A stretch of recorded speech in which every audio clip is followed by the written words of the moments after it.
Góða kvöldið, Grétar Mar heiti ég og við erum mættir hérna í sjávarútvegsspjallið og að þessu sinni eru tveir norðfirðingar hjá mér, upphaflega norðfirðingur, Geir Sigurjónsson, sjómaður og fiskverkandi og annað tengt sjávarútvegi allt sitt líf, þroskaður maður, 95 ára gamall og hefur frá ýmsu að segja, og Gísli Gíslason sem hvað ég var að segja Gísli, að þú ert að gefa út vottorð sjálfbærar fiskveiðar og hvernig sem það gengur nú í dag. Þegar það er verið að skerða allar veiðar og ósætti og engir samningar ákveðnar tegundir. Það er svona, en svona ég kem hérna alltaf fyrst og fremst sem stuðningsmaður með Geir og er bróðurson og konur hans og þú ert þá að vitna til MSC, það sem ég hef unnið síðan 2008 en ég er að láta störfið þar þannig að ég er að fara inn í önnur verkefni. Ég, svo sem þó ég sé verulega yngri en Geir, þá er allt mitt líf snúist sjávarútveg. Já. En Geir, hvert er upphaf þitt? Hvenær byrjar þú? Náttúrulega fæddur og uppalinn á Norðfirði. Já. Og hvenær byrjar þú til sjós? Það 1947 sem ég byrjaði til sjós á Huginn Reykjavík hjá Guðjón Illugasyni. Og það fyrsta sem þú færð? Það fyrsta, ég er 17 ára gamall. Já. Og er með honum það sumar. Já. Og svo þegar þetta afstæði þá. Það má náttúrulega geta þess að Guðjón Illugason var lengi að kenna fiskveiðar út í heimi. Alveg rétt. Og á vegum FÁ. Já. Og hvað var hann ekki bara í 15-20 ár? Jú, hann var lengi hérna úti. Og þegar hann kom upp, þá var það út að hann var orðinn svolítið veikur, eitthvað komið upp á. Já. En hann stundaði alltaf þetta og var góður í þessu. Já. En svo fer ég til hans aftur veturinn 1948, þá er ég með honum á Illu og Trolli allan veturinn. Já. En áður en það gerist, þá fer ég. Illu í hvað var það stór bátur? Illu í var bátur og var svo, sem þeir áttu saman, Jón Gíslason og Guðjón, og létu byggja hann í Danmörku. Já. Og hann kemur upp svipað leyti og Hvalfjarðarsíldin var byrjuð. Já. Og hann fer í hana og verður og fiskar vel þar.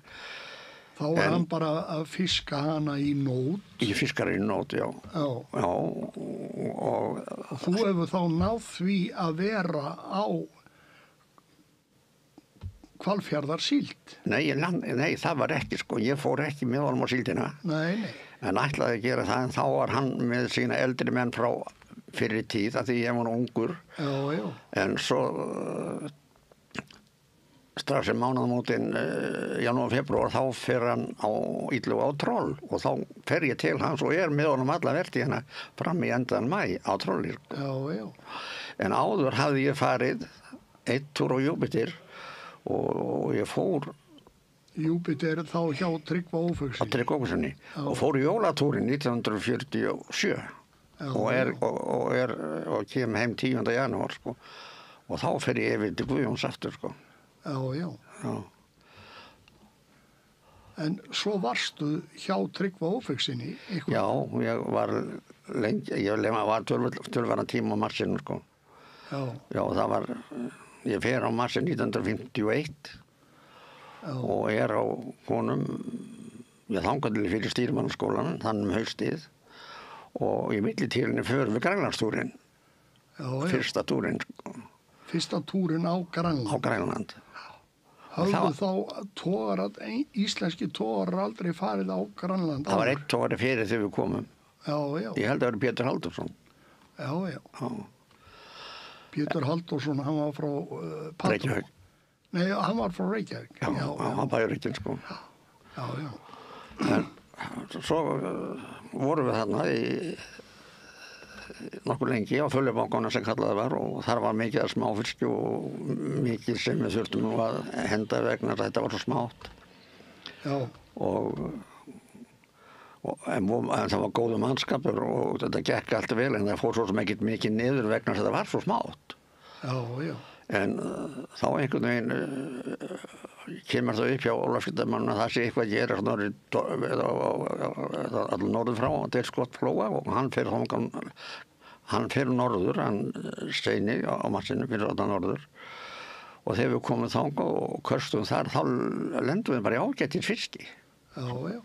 4, 5, 6 kíló fisk. Hvaða skipstjóri var með Marsin þegar þetta var? Þorsteinn Eyjólfsson. Þorsteinn Eyjólfsson? Já. Úr Hafnarfirði? Já, úr Hafnarfirði. Það er ættar og garðinum, sko. Nei, ættar og hérna að sildi að safsnátt, nei, út af Álftanesinu. Já, Álftanesinu, já.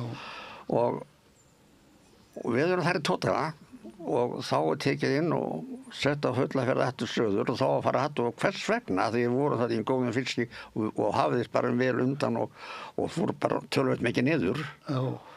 Þá var það út af því að við fengum að vita að Tryggveið verið búin að selja þennan farm, smáfiskafarm til Ítalíu.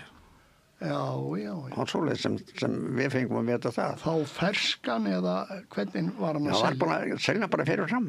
Já. Saltaður það? Saltaðan, sko. Saltaðan? Já. Bara upp á skipi, sko, það. Já. Hann hefur þó bara flatt þennan smáfisk og seltan svoleiðis. Já, það var bara flattur og saltaður. Já. Og svo farið niður í umsöldun annars lagi, sko, líka. Já. Bara eins og var gert. Eins og var alltaf gert. Alltaf var gert, já. Og svo, að við tölum Tryggva. Voru þið lengi í þessum túr? Voru þið margar vikur í þessum túr? Við vorum tæpa 5 vikur. 5 vikur í túrnum? Já, í túrnum. Með siglingu? Já, siglingunni, sko. Það var bara heim. Og tilbaka? Já. Þannig að þetta hefur nú verið svona allt í lagi. Já. Því margir að þessir saltfisktúrar voru helvíti langir. Já. Túrarnir árað og eftir, 52, þeir voru frá 39 til 40 dagar. Já. Með siglingu. Já. En þá var það þannig að við þurftum í 2 skipti að fara inn á Norðmannahöfn, eða Færingahöfn. Já, og svo inn í Norðmannahöfn til Fossalt. Og það tók aðeins tíma að bíða stundum eftir því og svo í seinna sinni þá kom aldrei skipið. Já, með saltið. Saltskipið og þá var farið inn í Söðurhöfn sem var olíuhöfnin þetta. Já. Og það var ákveðið að fara bara með annan lífbátinn upp og það var snjór alveg niður í fjöru þarna. Já. Og það var bara tekið snjór og farið með hann borð. Bara ísað. Og ísað. Og þá var túrin klárað með því að það var kallað að kæfa. Fiskunum var flattur, lagður saman niðri og ís á. Og þetta var ískleifin sem eftir var á smávegis steinsnum og þetta fyllti þetta sólarhring. Já. Og þá þurftum að fara að móka útvöldlega mikið snjó aftur því að það var svo mikið sem við tókum. En þetta var ánægilegt þegar við vorum búin að fylla þetta svona þá gott við farið heim. En þá hafið þið þurft að handmóka í bátinn snjónum eða klakanum? Það var einlega, lögðustum bara upp á klöpp sko, og svo var þetta ítt borð. Þetta var bara niður. Já, þetta þætti nú ekki eðlileg vinnubröð í dag. Nei, en svona var þetta. Já, menn björguðu sér. Já. Það var ekkert annað að gera. Nei. En svo var annars sinni þá fór ég með Ásgeir Gíslason, hann var með Marsin og hann baði mig að koma með túr. Þá varum við haust og ég fór með honum og hann fór beint að Austurgrænlandi og fór út af prins Kristján og þar kastaði hann og þar vorum við alltaf í góðu kroppi sko út túrin og að vísu nær í landi það verður bara að segja þetta eins og ég var ekki bara upp á 3-4 mílur eitthvað svoleiðis innar já og svo ég man það var bræla í eitt skipti og þá keyrði hann söður og við fórum þá inn á Hvarvíkinn og vorum þar að dóla í smá tíma og svo þegar lengdi þá fórum við aftur norður en við klárum túrin þarna já og þetta var smáfiskur líka hann var hirtur allur já hann var allur hirtur ekkert látið fara í sjóina nei þetta var góðu fiskur fyrir Fish and Chips og hann já og silduðu með hann á Bretland eða? Já, silduðu með á Bretland já og það var ágættir salar sem fékkst fyrir þetta já ég búið að segja hérna bara Færeyingahöfn og Norðmannahöfn að ég sá fyrir stuttu sjónvarsþátt í norska sjónvarpinu þetta tímabil semst þegar Færeyingar og Norðmenn voru þarna og þetta var alltaf heilmikið samfélag sem náði held ég að byrja fyrir stríð og síðasta ári sem voru þarna á stafa 1989 sko og þá var þetta alltaf búin að breytast með síðasta ári vorum við meira að veiða grálúð og rækju sko en ekki þorsk og en í dag umræða á Grænlandi sko hvort það að rífa þetta semst ekkert verið gert neitt við þetta síðan 1989 en það kannski eins og tímandi breytast og menn þetta með að í dag eru skipulagðar túristaferðir frá Núk í Færeyingahöfn til að sýna þessa gömlu verstu sko. Já, ég nefnilega sko það einn úr Sandgerði sem átti færeyska konu og þeir feðgar voru saman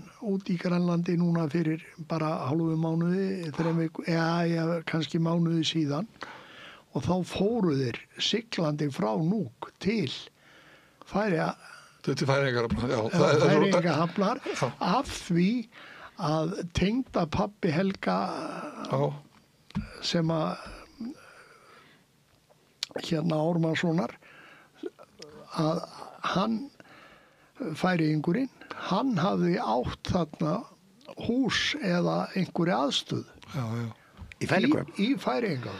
Já, það var nefnilega fyrst og minnur á það að við fórum sveitarsteinum upp í sjómannaheimili í Færeyingahöfn og það voru færeysk sjón sem rákuð það og mjög gott að koma til þeirra og þau voru voða hörð á því að það væri ekki aðrir sem kemur þarna inn en Íslendingar og Færeyingar og mjög hörð á því en fyrst við vorum að tala Færeyingahöfn þá var það þannig að það eiga þarna smá fyrir utan höfnina sjálfa eða fyrir utan leguna og þessi eiga var notuð af Færeyingunum sem voru á tógarunum með saltið á salti, þeir fóru þarna upp og lönduðu þarna upp á þessa eyju og svo kom skip og sótti það seinna fá saltfiskinn þeir bara lönduðu þarna þess að það voru með og fóru svo aftur út á veiðar og svo kom bara var þá bryggja við þessa? Já, var bryggja þetta og ég man ekki, hún var kölluð ykkur sérstöku nafni þessi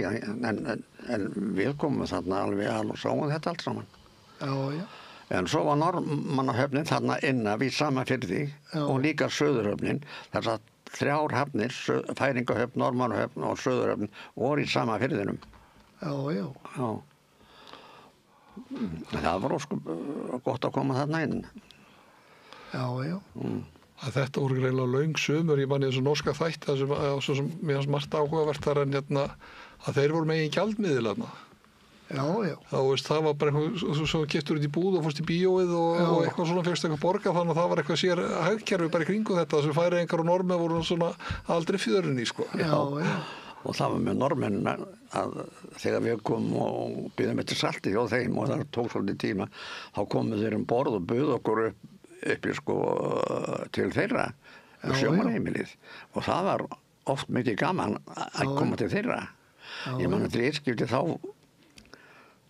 fóru þeir að spila á píanó að lagið, ég held að það verið Óli Löfberg og spurðu hvort enginn kynni íslenskt lag og þá var það einn sem með okkur var sem hafði fengið kunna spila og hann spilaði fyrir hann Litlufluguna Já, já. Og það var hún nýkomin út og þetta var góð kvöldstund. Já, já. Reglulega góð kvöldstund. Já, já. Þannig að þetta hefur verið menningalegt athvarf í saltfiskstúr. Já, það var það. Og meira sé það að Gísli Jónasson, skipstjóri sem var á Massinum, hann kom niður í lestil okkar í umsöldun. Já, já. Já, hann gerði það. Það voru náttúrulega allar hendur nýttar. Já, þetta voru 40 mann sem voru. Já. En svo tekur eitthvað annað við hjá þér? Hann tekur nú annað við. Ég fyrir þá, eftir ég klára stýrimannsskólan, þá mér búið stýrimannsstað á Fiskakletti. Og strax ég kem út. Hjá Jóni Gíslasyni? Jóni Gíslasyni. Og ég tek það þá 23 ára gamall, sko. Og hver var skipstjórið þá? Gísli Jóhannesson, Garðinum. Já, Gísli Gaukur. Og ég var með honum 1 ár. Eins og við kölluðum hann. Gísli Gaukur. Gísli Gaukur, já. Hann var fýtt, hann var ágætur. Hörkur skipstjóri. Og ég var með honum í 1 ár akkurat. Já. Og svo fer náttúrulega bara flosna upp úr því, sko, en svo fer ég, sko, 1948 þegar ég hætti á Ídluga vorið, þá býðst mér pláss á Faxa, Faxa, sem Jón Gíslason átti og fleiri. Já. Og þar var skipstjóri Georg Guðmundsson, mjög góður maður, eldri maður frekar. Og ég hérna borð í 3 túra og 4 túra. Og þá var það þannig að það var 12:06 var það þá og það var eingöngu siglt og þá voru bara 3 sko sem sigldu bara það var eftir 3 túra, 4 túra eitthvað svoleiðis og ég fæ siglingu 3. túr sem merkilegt sko 18 ára gamall. Og voru þá bara menn skikkaðir til að vera heima? Já. Það var bara sagt strax að það verður siglt og þá ákvað skipstjórinn hverju það væru sem sigldu. En oftast nær voru þannig menn sem voru kannski komin í 4. túr að þeir fengja að sigla. En þannig að ég náði 3. túr. Og það hefur verið spenningurinn að komast í siglinguna. Já. Það var stemmingin að komast í siglinguna. Já, eðlilega. Já. Ákveðan ævintýri. Og svo það nú ekki verið að hoppa upp í flugvélar á hverjum degi þá og fara ellendis. Nei, aldeilis ekki. En svo náttúrulega endar þetta með því eftir allt þetta að ég fer til tengdaföður míns austur á Norðfjarðarbjörgu og þar 7 sumur og 5 vertíðar hjá honum og það var mjög gott og fínt að vera. Hvað hét tengdafæðurinn? Gísli Berg Sveinsson. Já. Átti Björgu, Henga. Já. Og ég var þar í 7 ár? Já, 7 sumur og 5 vertíðar. En það sem dróð mig líka þangað í seinna sinni var pabbi hans sem var með Björgu og við vorum saman þarna í öll þessi ár. Og við vorum svo góðir vinir og alla tíð og þessi tími var bara góður, fínn og við fiskum ágætlega. Voruð þið þá á netum á vertíðinni? Já, við byrjum að vísa á línu og svo á netunum. Já. Og hvaðan reruð þið þá? Vestmannaheim. Bara frá Vestmannaheim? Já, ég byrjaði fyrst á Björgu, þá voru 2 vertíðar í Vestmannaheim, ég var Hafnarfirði línu. Já. Og það var ekki neitt að hafa þar. Reruð þið þó úr Hafnarfirði? Úr Hafnarfirði. Já. Það var svo langt að fara. Já, það munar dálítið að keyra alltaf út fyrir Garska. Heldur betur, það var bara 2 tímar. Það voru bara 2 tímar og svo 2 tímar í land. Já, það var það. Þannig að það hefur nú ekki verið góður staður til að vera í dagróðurum frá.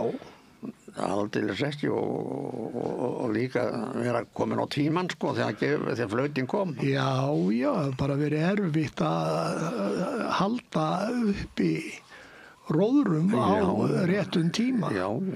Landa og komast út aftur á merkin. Já, það var fljótt farið aftur eftir öndur. Já, það var náttúrulega svoleiðis að því voru náttúrulega, máttuðu ekkert fara fyrir heldur en bátarnir úr Sandgerði og við Garðskaga. Já, ef við miðum við Sandgerðisbátana þá þurftum við fara 2 tíma undan. Já, í rauninni. Já. Og við gerðum það. Já. En svo endaði þetta með því að ég var þessar vertíðar í Vestmannaeyjum. Já. Það hefur nú verið þægilegra að vera það. Það var fínt að vera í Eyjum. Já. Stutt róið. Já. Og þá var náttúrulega ekki verið mikið að róa í kantana. Nei. Þetta var allt upp á upp á tryggtum og öðru svona sko. Já, á svona snögum og svoleiðis. Og það kom oft fyrir ef okkur vantaði eitthvað að vildum fá meira sko, þá lögðum við kannski 1, 2, 3 net upp á hraunir sko. Já. Og þá kom alltaf fiskur þar sem bjargaði kannski túrnum sko, eða róðrinum. Já. Og ég man undir því eitt skipti voru á línunni og þetta voru orðið svona svolítið lítið og okkur langaði að fá einhverja tonnatölu. Þá fórum við austur á hraun. Já. Lögðum alla línan á hraunið. Fengum 7 tonna keilu en það tók tíman á því upp. Var það ekki? Slituðu ekki eitthvað aðeins? Því hafi nú væntanlega verið með hafnlínu. Var það ekki? Alltaf fast. Alltaf fast, já. Alltaf fast. Og slitið. Og slitið. Já. Já, við fórum þangað svo sem ekkert eftir frækna það. Ég held að það hefur verið erfitt fyrir landmenn að beita eftir því að vanta eitthvað einasta krók. Já.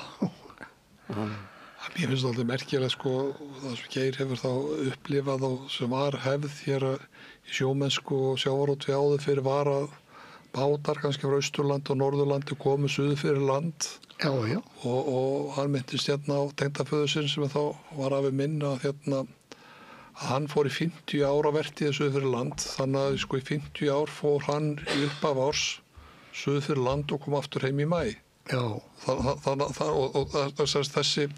Þessi vertíðasaga svona leið kannski undir lok upp 1970 þegar Skutvar fór að koma en þetta hefur verið ansi mikið sem menn lögðu á sig til þess að þetta var í 30 ár sem þetta var að flestir bátar af Austfjörðum, Norðurlandi og jafnvel Vestfjörðum fóru suður á vertíð. Og menn eru ekki mikið á sig sko að vera svo langt völum að heima og eins og það nefnir Grænland og tóra Grænland og þetta er langið tóra menn langt völum að heima til þess að vera á bjargalna með sín skip og sína fjölskyldu sko. Já. Það var eins og menn tengdaföður minn sko, hann gerði út frá Hornafirði í 23 ár. Já. 23 ár. Já, Björgina litlu. Já. 47. Og það var alltaf fleiri norðfirðingar sem komu þangað voru þar en aftur stór partur af þessum bátum og norðfirði fóru á Sandgerði og Keflavík, Grindavík og Já, það var Keflavík. Já, það var Sandgerði og Keflavík. Og Sandgerði. Já. Og það var rosaleg tilfærsla á leita eftir Björginni. Já, það var það. Það var sagt að staðirnir Austurlandi þeir næstu hálftæmdust að kallmönnum sko, þannig að þeir fóru bara sjósuðu fyrir land og kom aftur svo og svo komu þeir heim og skiptu yfir af netum eða línu og yfir á nót og voru á síld á sumrin. Já, sko, þegar þessi bátar eins og við erum að minnibátin að þeir komu heim á Norðfjörð, þá fóru allir á línu. Já. Og ég taldi það einu sinni að það voru 26 bryggjur á Norðfirði og alla þessa bryggjur voru með beitningarskúra og veiðarfæraskúra og það var bátur ykkur einu bryggjur. Þetta var náttúrulega svona Norðfirði þá.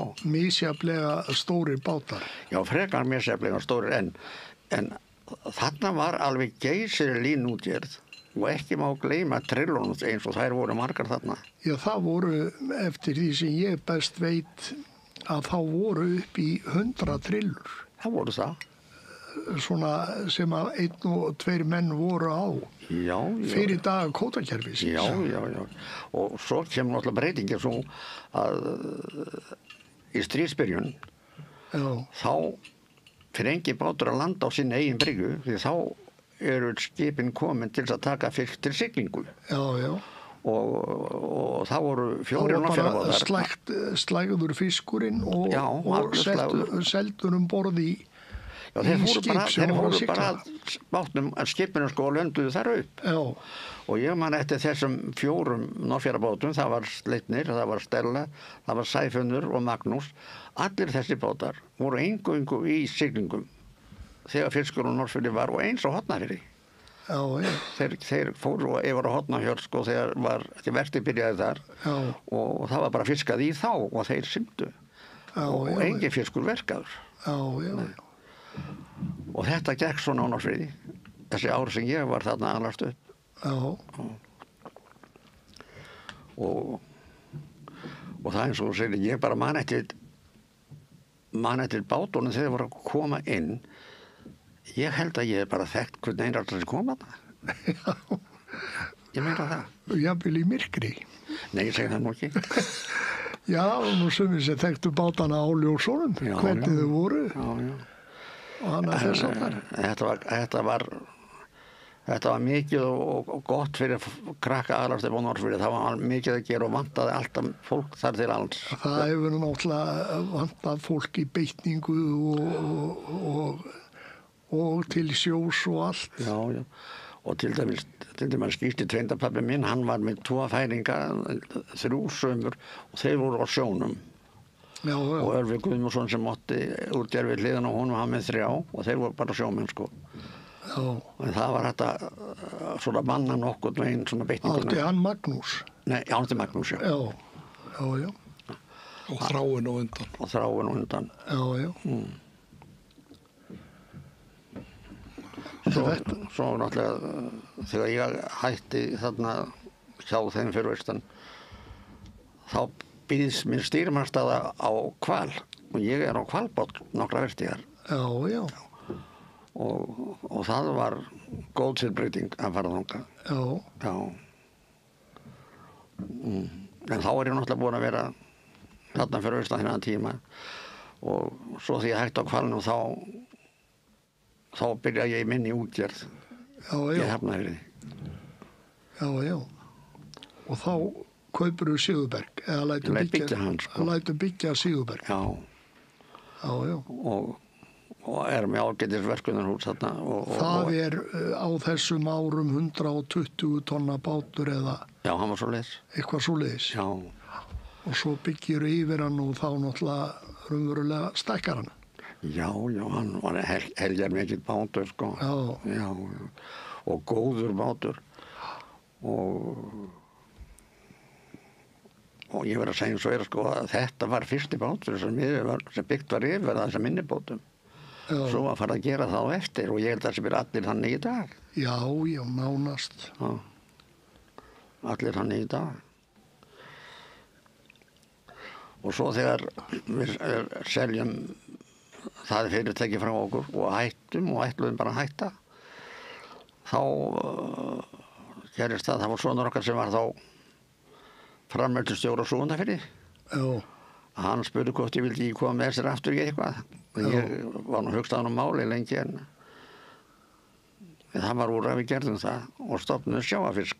Og svo við komum að því, hann hét Gísli. Gísli, já. Og hann dó ungur. 35 ára. Var hann 35 ára? Já. Það hefur náttúrulega verið mikið högg fyrir því og fjölskylduna. Geysilegt högg. Því hann var búinn að byggja þetta fyrirtæki í sjávarfisk alveg geysilega vel upp, sko. Hann var nefnilega fiskstæknir, sko. Já. Og þekkti þetta allt vel upp. Fiskvinnslu skóla gengin. Fiskvinnslu skóla gengin. Já. Og meira sig að hann var fiskstæknir og var að fara í Flensborg til að klára það. Já. Og þetta var mjög gott og fínt fyrirtæki. Sko hann gerði þetta mjög vel. Já. En svo þegar hann fellur frá þá heldum við áfram við hjónin sko og svo kom Gísli inn í þetta með okkur. Þetta voru erfiðleikir bara. Já. Og svo endaði, það ætlaðist þannig að hann var orðinn svolítið innviklaður í síf og fiskmarkaðinn. Já. Og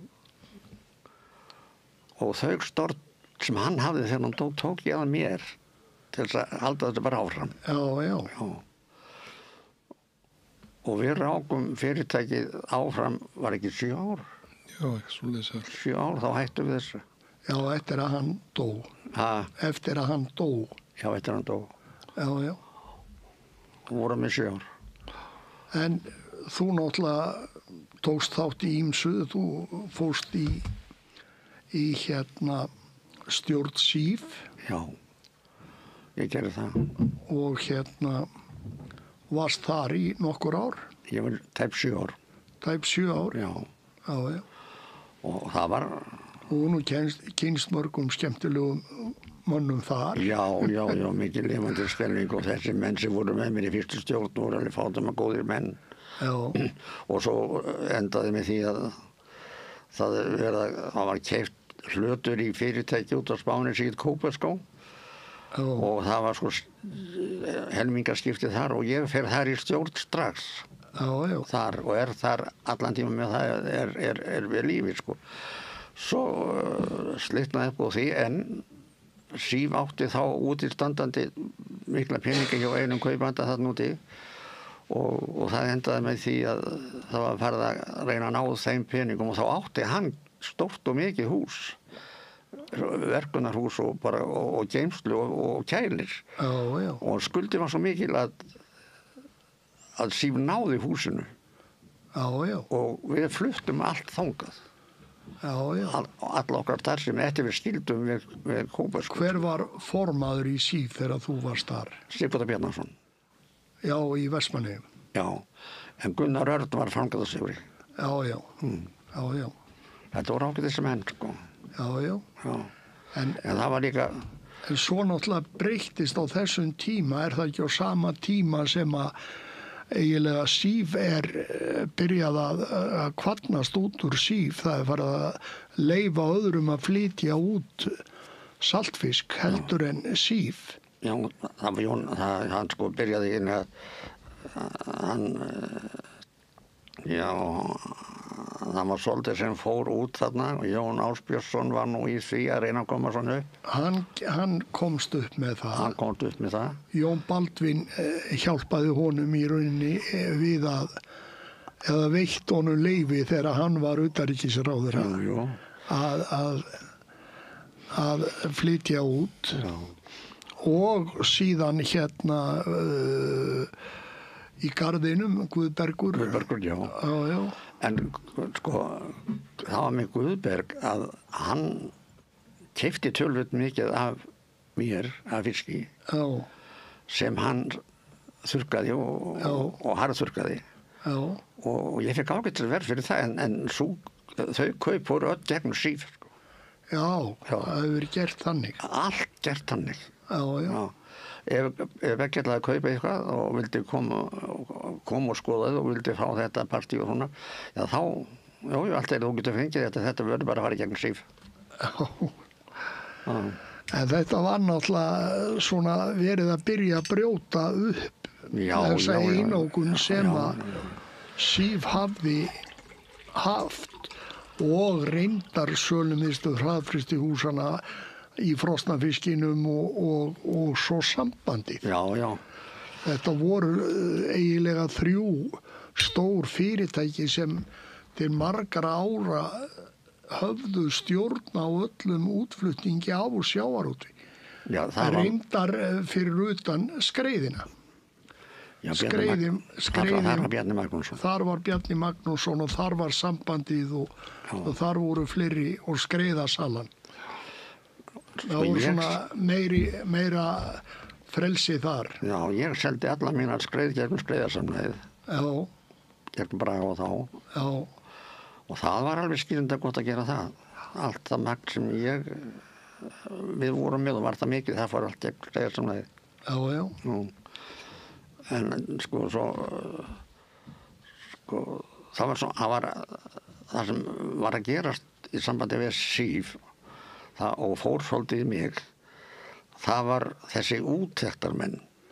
Já, Það var alltaf verið að taka út eitthvað já, og í mörgum tilfellum var verið að finna það.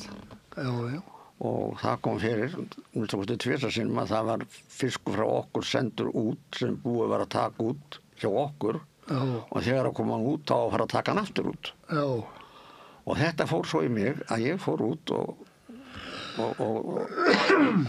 vildi bara vita hvað verið að gerast þarna.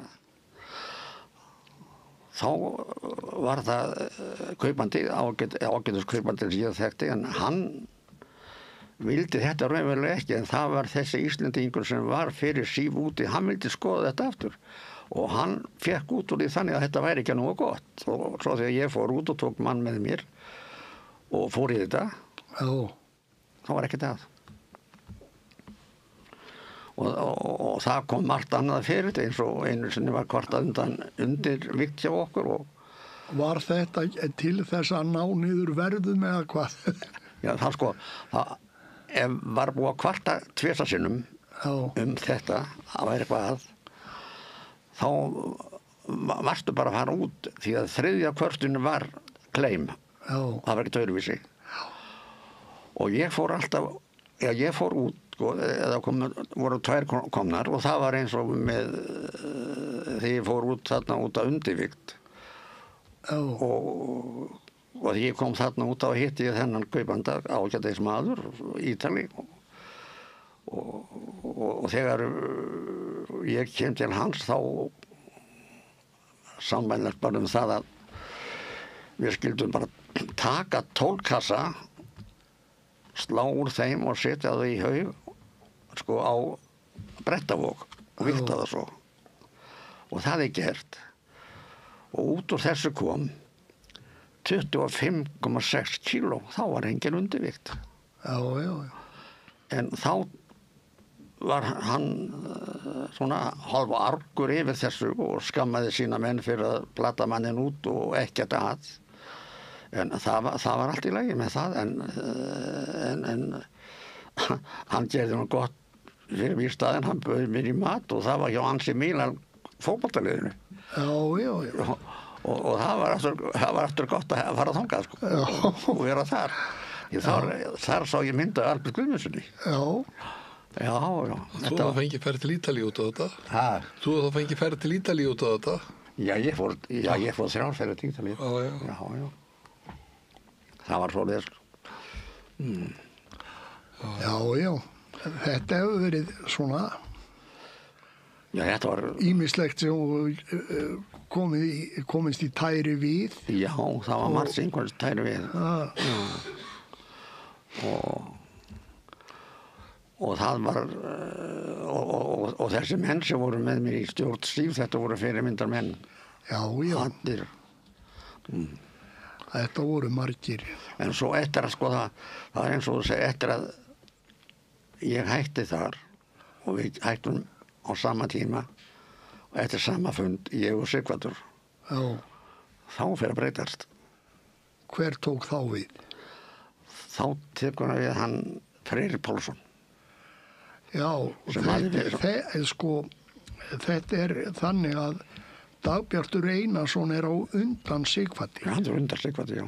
Já, þannig að og hann tók við af Steina Gauk sem við köllum, Þorsteini Jóhannesinni í Garðinum og hann tók við af Tómasi Þorvaldsinni sem að muni þetta nú allt í réttri röð, sko. Já, þetta er röðin. Þetta er röðin. Já.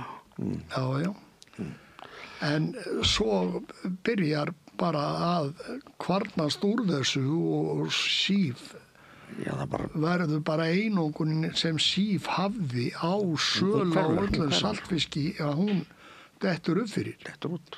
Og kannski var það happaskref í rauninni. Það kann verið það. En manni fannst það nú samt ekki nóg gott að það skildi fara svona sko. Nei, en þetta bara leiddi af sér að bara eftir því sem að fleiri einstaklingar komu inn í til að selja, að þá bara voru sérstaklega ákveðnar tegundir sem að fóru á hærra verði. Já, það var það og þegar Jón Baldvin gefur þetta frjálst, það voru svo margir sem var í þetta og ég man eftir því á Sæjun frá Ólafsfirði. Já. Hún einn sem fyrir þetta. Já. Og bara fleiri. Þetta og fleiri. Já. En má ekki líka segja sko það sem er gerst sko rauninni frá þessum tíma er að fyrirtæki sjávarútvegi verða færri, þeir verða stærri, þeir veiðum og vinnslu og þá bæta við þessu útlutningi líka sko, þannig að kannski áður þegar fyrirtæki voru fleiri og minni þá kannski þurftu það meiri þörf fyrir að hafa sameiginlega félagsskap til útlutning sko. Jú, en sko við vorum náttúrulega þó kvikindeislegt í að segja frá því, þá vorum við með hæðstu verð í saltfiski á meðan að síf var. Það var það. Það var hæðstu verð á heimsmarkaði. Svo var það líka þarna úti. En svo var þetta svo kvikindislegt sko að þegar að menn ná í ennþá hærri verð þegar fóru fleiri að selja saltfisk að þá dettu við úr og eru til dæmis Norðmenn að selja á hærri verðum heldur en við saltfisk og Færeyingarnir jafnvel. Þeir eru náttúrulega ekki með mikið magn en þeir eru raunverulega og ferska fiskinu líka eru þeir að fá hærri verð per kíló heldur en við. Á þessum tíma þegar við seljum út í gegnum þessu samlóð, seljum út í gegnum nokkra leiðir út úr landinu, þá, og normennar selja út í gegnum marga leiðir, að þá stofna þeir sterkt útflutningsráð sem fær ákveðin pening, ákveðin tekjur prósentu af öllu útflutningsverðmæti. Þannig að þeir búa til mjög sterkan samnefnara fyrir norskan uppruna þó að sölulega þetta séu marga. Þó þeir selji í sitt hvoru lagi. Og það gerðist úr eins og svar við held í þessu íslenska kerfi. Svo hefur þetta kerfi á þeim viðhaldi sko, sem almenn kynning, svona generic marketing sko. En við vorum náttúrulega með Icelandic Bacalhau í sölunni á saltfiski. En sko, það var þarna hjá okkur, ég man eftir því einu sinni þá kom ég þarna og markaðsöðu frá og talaði þarna við kaupendur og þá sögðu þeir bara berum orðum að ef íslenski fiskunum var kominn þá var hann keyptur fyrst. Og þeir nefndu fyrirtækin íslensku hver þau væru sem þeir tækju fyrst af. Það var það. Mörkuðunum í... mörkuðunum var núti, sko. En svo var það að ef maður fór á veitingastaf og baðum Bacalhau eða saltfisk, svo spurði maður hvaðan er þetta, hversi fiskur? Það var allur norskur. Allur norskur. Já. En við höfum í rauninni á síðustu 3, 4, 5 árum höfum við ekki verið að standa okkur í stykkinu miðað við Norðmenn. En þeir hafa náttúrulega breytt stíl hjá sér. Þeir hafa til dæmis farið að nota kör eins og við og ganga frá fiski með sama hætti og við sem þeir gerðu ekki hérna á árum áður. Ísuðu jafnvel ver og alls konar frágangur á fiski sem gjörbreyttist hjá okkur með bæði gáma útflutningi á sínum tíma upp á 1980 og svo fiskmjölkunum 85-6 þegar þeir koma. Þá byrja menn að vanda frágang og gæði á fiskinu betur. Já, það er alveg rétt og og fyrst þegar ég að byrja þessu og í saltfiskjunum öðru, þá eru bara skipin svo Hvítanes þannig að það bara sett beint í lest og það bara fyllt upp. Já. Það ekkert millidækki en eitt, þetta bara fyllt upp. Já. Og þeir voru sömur að segja það ef nokkur tonna vatni farið þarna með eða nút sko. Já. En þetta hefur breyst gríðarlega mikið og Geir, nú hefur þú séð frá því fyrir 1950 í 70 ár hefur fylgst með í rauninni 75 ár og þú séð þessa þróun sem hefur orðið bæði veiðafærum, veiðitækni, náttúrulega öllu sem hefur verið að breytast í sjávarútvegi, fiskveiðistjórnarkerfið, fiskvemdun, hvernig finnst þér henni hafa tekist til með hana? Við erum að veiða miklu minni fisk heldur en nokkuð tíman við höfum gert í Íslandssögunni. Ég segi, hvernig stendur á þessu? Já. Ég bara segja það. Já. Þetta er svolítið skrítið. Þetta skuli hafa verið Við rákum togara, útlendinga, þýskara og belga og breta og alla út úr lögsögunni og ætluðum að hafa þetta fyrir okkur og svo bara allt í... Já, þetta vinnubrögð Hafrannsóknastofnunar? Já, og segðu þá var mikið meira fisk. Já. Mikið meira fisk og við skulum tala ekki svona togarana núna. Sko, það kannski fáið togar en við vorum gáðið að hver togar komið 2 troll. Já. Og hvaða lengd það í dag? Já.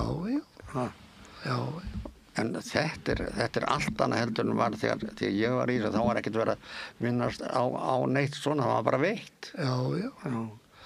Og ég hef fylgst vel með þessu. En við náttúrulega skoðum þetta bara frá því að á vetrarvertíð voru við að taka 60-70% af ársaflanum á 3 mánuð. Alveg rétt. Febrúar, mars, apríl, fram í maí.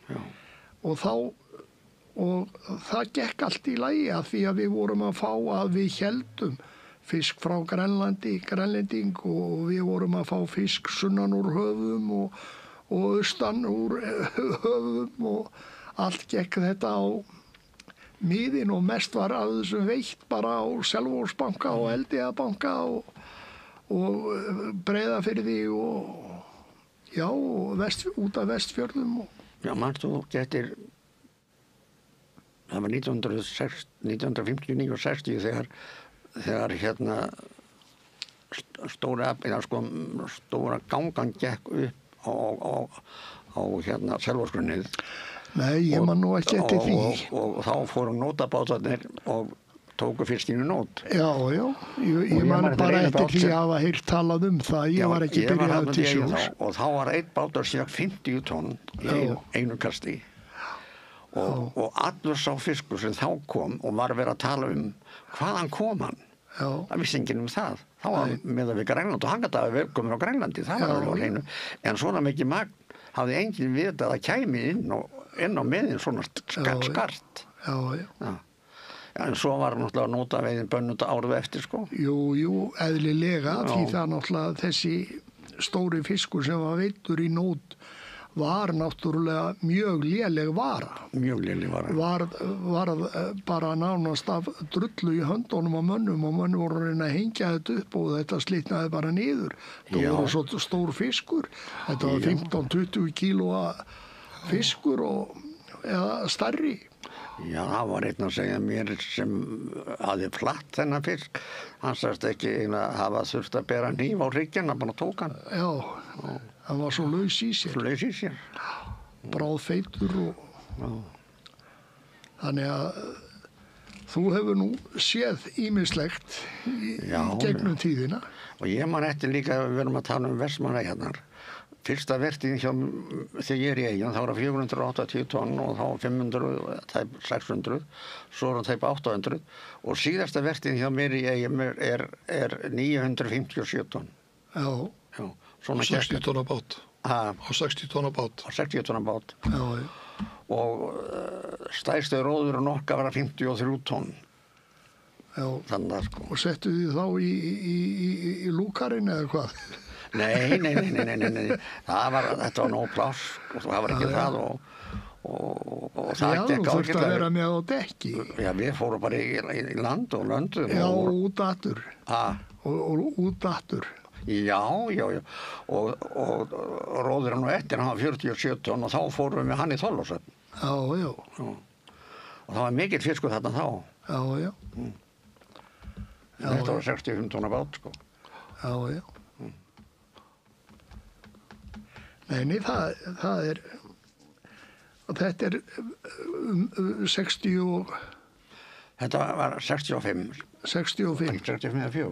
64, held ég. Já, 64 eða 5. Já. Þannig að þetta er nú svona dálítið... Já, við fórum nokkra róðra líka austur í bugtir og lögðum þar. En við höfum ekkert, það var ekkert það mikið að það væri hægt að fara þangað aftur. Við vorum bara þarna heimundir og út á Selfossbanka, sko. Já.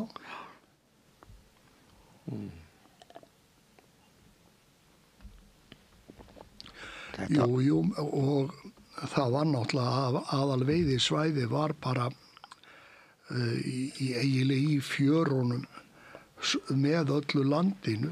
Já. Og svo út á Selfossbanka eitthvað og svo aftur með landinu norðan við Reykjanes og inn allan Faxaflóa og að vestur að Jökli og svo inn á Breiðafjörð. Ég man þetta yfir lögðum stundum út á Landey og þar kom frá. Það var fiskur. Já. Það gekk fiskur á alla þessa slóð. Já. Og það er reyndar núna, það eru bara svo fáir sem eiga veiða. Við erum búin að breyta þessu, við erum að veiða nánast 70-80% af ársveiðinni í togveiðafæri. Alveg. Og það hefur breyst og það bara er töluvert mikill munur af því að töluvert af fiski fer undir bobbingalengjurnar og næst ekki eins og í net eða á línu. Já, þetta er alveg orðið gjörbreytt, sko. Algjörlega. Sko. Og við erum að stjórna þessu með allt öðrum hætti. Já. Er ekki líka út af því, sko, hérna áður fyrir að segja, sko, 60-70% var landaðarni við vertíðana, sko, það er sjálfsir ennþá svoleiðis í Noregi, sko. Já.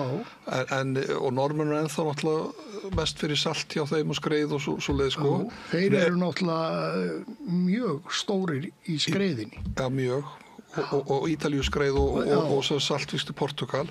En er ekki kannski líka vegna að sko, takturinn í sjávarútvegum breyst þannig að það er hlutfallslega mikið sem fer í ferskan fisk og ferskan útflutninga, þá henda betur að vera að stunda veiðina 12 mánuði ári frekar en að fá mikið í land á stundum tíma, sko. Jú, en sko það sem maður er að velta fyrir sér með þessu breytingum, hefur þetta áhrif á fiskgengdina.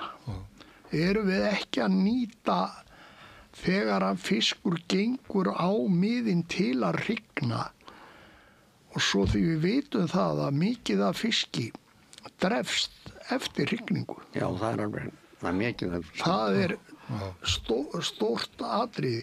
Og þegar fiskifræðingar fullir að það sé ekki að meðaltalið nema 2,2%, nei hérna 2,2 sinnum sem fiskur hrygnir, þá er lítið varið í að vera, og náttúrulega það þýðir það að margir fiskar er að hrygna 3, 4, 5 sinnum kannski, en svo eru margir aðrir sem hrygna aldrei, eru bara drepnir áður en þeir verða kynþroska. eða á fyrsta ári eða eitthvað svoleiðis sem þeir eru kynþroska. Já. Ég man líka eftir því í eitt skipti þarna þá hjá okkur, þá fannst okkur þessi fiskur sem við vorum að fá, það var alltaf ekki fiskur sem góðum rognum í, en það var bara engin rogn í þeim. Nei. Það var ekkert. Nei. Bara geldur. Já. Þetta var bara svona og þetta var, við tókum öll rogn sem við fengum þá og fristuði og senduði svoleiðis. En þetta var ekki svo mikið sem var. Nei. En þetta er náttúrulega búið að vera, þessi tími minn sko til 2000 er náttúrulega búin að vera svona skemmtilegur og þannig og ég minnist þess oft. Ég var í þessu sko. Já. En það er svona, þegar maður fær svona eldri menn sem hafa þessa þekkingu á sögunni og hafa kynst þessu í gegnum árin og fylgja svo með áfram, þá sjá þeir náttúrulega að þetta er mikið breytt og aðstæðurnar hafa breyst gríðarlega. Já. Og sumt er auðvitað til bóta, eins og bara gæði á skipum og öryggismál og veðurspár og allt þetta. Við erum sem betur fer eru fá dauðsföll í dag til sjós á meðan við það sem áður var. Þegar það var bara fastur liður eins og venjulega og hverri vertíð fórust einhverjir bátar. 2, 3 eða fleiri. Heldur betur. Sko, núna í dag værum við ekki með þennan mikla afla eins og við erum með ef við ekki værum með þessu góðu skip. Nei. Þetta er alveg sérstakt með sko uppsjávarskipin, hvað þetta eru góð skip og hvað þau afkasta. En það er bara út af því að þessi veiðarfæri sem þau voru með, það eru þau sem gera þetta. Já, það er náttúrulega sko þessi flottroll sem eru mjög umdeild. Já, þau eru umdeild. Og þau eru, sko það hefur verið hjá okkur á meðan að menn voru bara með næturnar. Þá náðu þær ekkert, til dæmis, þegar ég var á loðinu, þá þýtti ekkert að kasta á eitthvað sem var fyrir neðan 20 faðma. Nei. Það var bara 50 faðma djúp nót og hún náði niður á kannski 20 faðma og þá þurftu menn að leyfa henni að sökkva til að áður en það var snurpað. En núna með flottrollin þá geta þeir sótt hana niður á 200 faðma þess vegna loðnuna og annað í þeimdur. Einhvern tíman var Loftur Bjarnason spurður að því af ráðamönnum af hverju hann keypti ekki astik í hvalveiðiskipin. Og hann sagði, nei, hvalur þarf að eiga möguleika. Hvalur 8 og 9 komum með astik. En voru þau höfð í? Aldrei notuð. Aldrei notuð? Nei, aldrei notuð. Og við skelltum astikinu á annarslagi á 8-unni, sko. Já. Aldrei notuð. Nei. Það var heldur fæling heldur neitt, sko. Já. En ég var þegar vorum að tala síldina til dæmis, ég man eftir því þegar ég var að byrja og lengur, sko, þegar við vorum að fylla bát eða skip og það var ekki alveg, það vantaði einhver mál. Það var kastaðatur, gott kast og þetta sem vantaði var fyllt. En hvert var hitt? Það var sleppt niður. Já, bara sleppt niður. Það var hvert einasta skipti sem þetta gerðist hjá okkur alltaf. Það var sko flýtin þurfti að vera svo mikill að koma þessu inn. Já, til að komast í land. Komast á stað í land, ná næstu. Já, og það var enginn sem það var aldrei talað það og bátum væri við hliðina á okkur og við vorum með síld á síðinu sem við slepptum. Að gefa? Gefa? Nei, aldrei. Það er bara. Nei, en það var sem betur fer þegar ég var að byrja til sjós 1970, þá var það orðið regla ef menn voru með einhvern afgang í nótinni að kalla í næsta bát og gefa. Það var dælan. Já, það náttúrulega, fyrst voru við ekki með dælu, þá var bara verið með háf fyrsta árið, en svo var komin dæla, þetta var að breytast. Já. En dælan breytti rosalega miklu. Já, breytti miklu. Og það hefur nú verið sko auðveldar að leyfa skipi að ná í frá ykkur með dælu sko. Já, það var alltaf það var mikið auðveldara. Já, og svo náttúrulega líka þegar bátar voru konum við hliðaskrúur. En svo bara fyrst var það svoleiðis að þá lögðust þeir utan á nótina og héldu sér bara frá og dældu úr nótinni með sinni dælu. Svo voru menn bara hættir því, voru bara með gjafabarka eða sníkjubarka sem þeir kölluðu, og þá létu þeir það yfir á hina dæluna. Bara voru baborðsmegin og engin nót á milli og það var bara dælt yfir.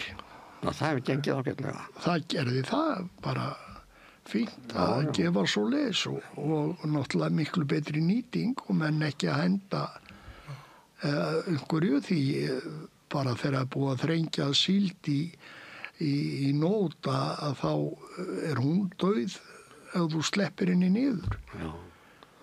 Leið og fer eitthvað hreistur af síldinni þá hún búin að vera sko.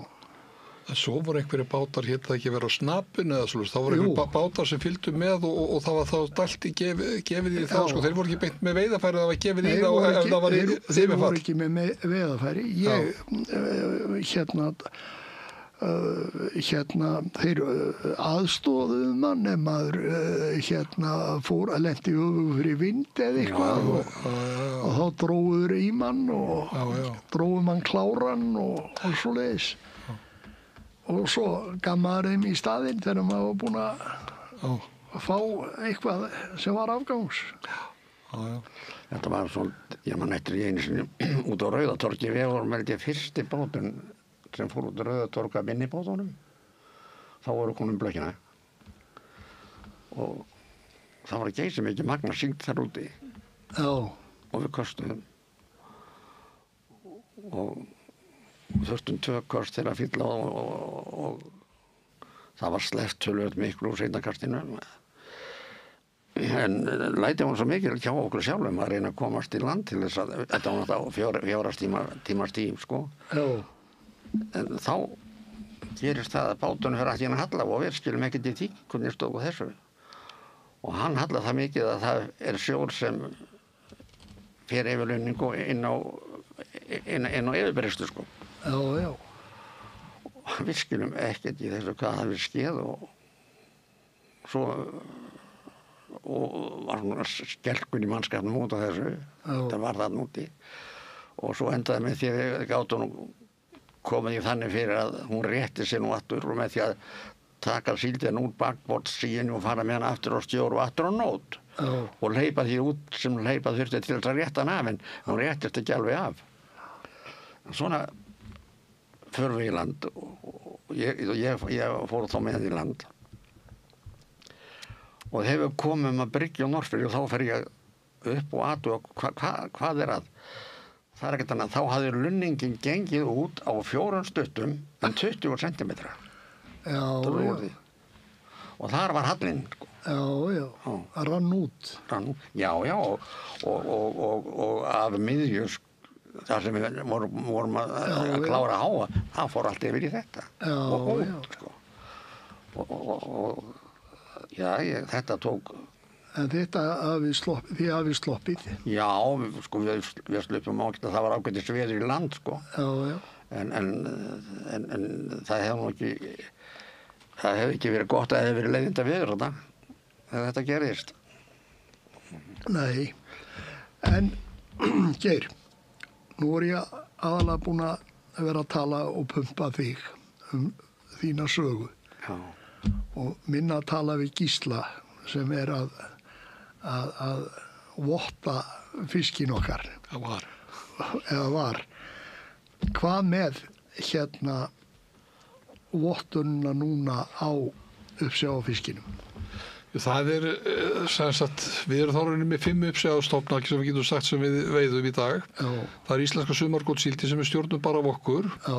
Við erum með loðnustofnin sem er þá deilt með Færeyingum og Norðmönnum og Grænlendingum og svo er með þess að 3 stóru stofna, norsk íslenskusíldina, kolmuna og makríl. Og það er eins með þess að 3 stóru stofna að það eru 7 þjóðir sem geta veitt þessa stofna. Hérna í Norður-Atlantshafi. Það eru 7 þjóðir sem er sammála hvað eiga að veiða mikið. Þannig svo eru 7 þjóðir sem er ósammála hvernig að skipta kökunni eða hvernig að skipta aflanum milli sín. Þannig að það eru 7 þjóðir sem setja sín eigin kvóta og heildarkvóti verður langt umfram ráðgjöf. Og þannig að þessir 3 stofnar mistu allir vottun í kringum 2019-2020 og hafa ekki verið vottaðir. Loðnustofnum í Ísland er vottu veiði, ég meina það er fyllt ráðgjöf, þannig að þegar mælt með 0 ráðgjöf þá er ekki veitt, sko, þannig að það viðhelst vottun og loðnan í Ísland er eini loðnustofn í heiminum sem er vottaður og það hefur verið mikið Skiptir það máli í verðum? Sko þetta skiptir að það er 20 í gangi, sko, það er annars vegar markaðsaðgangur. Já. Og hins vegar, svo er alltaf verð bara alltaf hálf frambúð eftirspurning, sko. En loðnan allavega við Ísland hefur þá verið töluvert kynnt í súpermarkum í Japan, bæði Aeon, stærsta súpermarkaði í Asíu og Coop í Japan og þess áttar. Nú íslenska sumargotssíldin hefur svo verið vottuð, en það er sjálfsagt ég býst við að sá stofn sem er með elstu aflareglu í heimi og menn hafa fyllt nokkurt verið ráðgjöf og þess áttar. En þessi 3 uppsjávarstofnar, þetta er það mjög sorglegt að þessar þjóðir hér í Norður-Atlantshafi sem eru ríka þjóðir, ríkar útgerðir, rík sjávarútvegsfyrirtæki, það komið sér ekki saman og skipta heildarafla. Þau eru að veiða 20-30% fram yfir og skipta 20-30% aflahlutdeild á 7 ríki, það er ekki voðalega stór bit á hvern og einn. Nei, en þetta er dálítið merkilegt. Já, það er merkilegt, sko, en mikið af þessum uppsjávarafla á þessum tegundum Þú ert að tala 5-6 ár sem ekki hefur verið vottaðar ákveðna tegundir. Já, það er það og mikið af þessum afla úr þessum 3 stofnum fer kannski til Austur-Evrópu sem er kannski ekki endilega að spyrja þetta eða jafnvel til Afríku eða jafnvel til Miðausturlanda. Já, náttúrulega kannski má segja með kolmunan að hann er náttúrulega notað mest bara í fiskafóður, mjöl. Já. Evrópumenn er samt aðeins að frista hann fyrir Nígeríu, sko. Er það byrjað? Eitthvað já, semst hollendingar hafa verið að frista það aldrei, sko. Sjófristað, sko, en þetta fyrir mest í fiskafóður. Já. En fóðurframleiðendur úti eru meira að spyrja það vegna þess að þeir eru hluta alþjóðlegum fyrirtæki og þeir eru farin að spyrja meira það, sko, hvort að fiskurinn sem fer í bræðslu, hvort að hann sé úr það vottun sjálfbærum veiðum, sko. Þannig að ég er samt að stíga út úr þessu geira en þetta er alltaf heillandi heimur og sjávarútvegur heillandi heimur og virkilega gaman alltaf að fylgjast með það, sko, og breytingar eru náttúrulega ótrúlegar og það eru breytingar sem Geir hefur upplifað á næstu aldarafmæli, sko, eru náttúrulega ótrúlega, sko, ef við skoðum sjávarútvegur frá þau tíma þegar hann fór á sjóinn fyrir 47 samanborið í dag, það er allt breytt, held ég, sko. En Geir, hvað segir þú að lokum? Ég segi bara alltaf ágættur. Þetta er bara fínt og gott og ég fylgist ennþá vel með. Já. Og sem dæmi þess þá fer ég á hverjum degi á Mörju og Trefil til að vita hvað bátarnir eru. Já, sjá hvar flótinn heldur sig. Já, þegar ég tók eftir öllum síldabátunum í gær, þeir voru á Héraðslóðunum. Já. Það er ekkert annað. Þetta er mitt áhugamál að fylgja þess eftir. Já. En ég þakka nú útsendingarstjóranum Laufey Ólafsdóttir fyrir að koma þessum þætti í loftið og svo hvet ég alla áhugamenn sjávarútvegsmál og önnur mál sem snúa bara að landsins gagn og nauðsynjum og hvet fólk til þess að styðja við bakið og stöðinni svo að áfram verði hægt að fjalla fyrir okkar hönd sjávarútvegsmál en svo bara á öðrum sviðum líka. Takk fyrir mig.